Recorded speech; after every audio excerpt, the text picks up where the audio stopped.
መጠበቅ ቀላል አይደለም። በተለይ ስትጸልይ፣ ስትጠብቅና ሲዘገይ ምንም የሚለወጥ አይመስልም። አንዳንድ ጊዜ ዝምታ አይሆንም ከማለት የበለጠ ይከብዳል። እውነታው ግን እግዚአብሔር በውስጡ እያለ መጠበቅ መባከን አይደለም። መጽሐፍ ቅዱስ በኢሳይያስ 40:31 እንዲህ ይላል፣ እግዚአብሔርን በመተማመን የሚጠባበቁ ግን ኃይላቸውን ያድሳሉ፣ እንደ ንስር በክንፍ ይወጣሉ፣ ይሮጣሉ፣ አይታክቱም፣ ይሄዳሉ፣ አይደክሙም። ይህ ቃል ኪዳን ነው። በመጠባበቅ ላይ ያለ እምነት ማለት ከራስ ጋር በማይዛመድ ጊዜ እንኳን በእግዚአብሔር ጊዜ ማመን ማለት ነው። እግዚአብሔርን ከትዕይንቱ በስተጀርባ እንደሚሰራ ማመን ማለት ነው። ነገሮችን ገና መታየት በማይቻልባቸው መንገዶችም ያዘጋጃል። የዛን ጊዜ ጌታ ሆይ እስካሁን አላየውም፣ ግን ታማኝ እንደሆን ካውቃለሁ ማለት ነው እምነት። ስለ አብርሃም አስቡ። እግዚአብሔር ልጅ እንደሚወልድ ቃል ገባለት።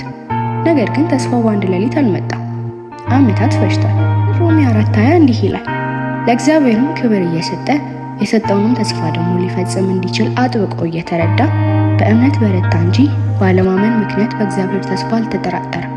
ስለዚህ ደግሞ ጽድቅ ሆኖ ተቆጠረለት። አብርሃም በእምነት ጠበቀ እና እግዚአብሔርም ቃሉን አከበረ። ምናልባት አንተ እግዚአብሔር ጸጥ የሚልበት ወቅት ላይ ሆነ ይሆናል። የጸሎት ዘሮችን ዘርተሃል፣ ግን ደግሞ አፈርን እየተመለከትክ ነው። የሆነ ነገር መቼ እንደሚከሰት እያሰብክ ነው። እወቅ፣ እግዚአብሔር ያይሃል። መጠበቅህ ችላ አይባልም።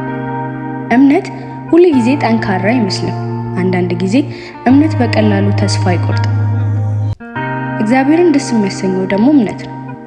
ስለዚህ በእምነት ጠብቅ፣ በግድየለሽነት ሳይሆን በንቃት፣ እርሱም በማመስገን እሱም ማገልገልና በምትጠብቅበት ጊዜ ከእርሱ ጋር በቅርበት መሄድ። ምክንያቱም አንድ ነገር እርግጠኛ ሁን፣ እግዚአብሔር አይዘገይም። እሱ እኛ ከጠበቅነው በላይ የሆነ ነገር እያዘጋጀ ነው። የቆየ የመሰለን በእርሱ ጊዜ ሳይሆን በእኛ ጊዜ ስለጠበቅነው ነው። በአጭር ጸሎት እንዝጋ። አምላክ ሆይ አንተን ስንጠብቅ በእምነት እንድናድግ እርዳን። በራሳችን ጊዜ ሳይሆን በአንተ ላይ መደገፍን አስተምረን። ድካም በሚሰማን ጊዜ ጥንካሬህ በድካማችን ይሁን። ጊዜህን እንድንታመን በቃል ኪዳኖችህ እንድናምንና በአንተ ፊት እንድናርፍ እርዳን። ነገሮች ትርጉም በማይሰጡበት ጊዜ እንኳን ሙሉ በሙሉ በአንተ ላይ መታመን እንፈልጋለንና ስንጠብቅ ልባችንን አጠንክር። በኢየሱስ ስም አሜን።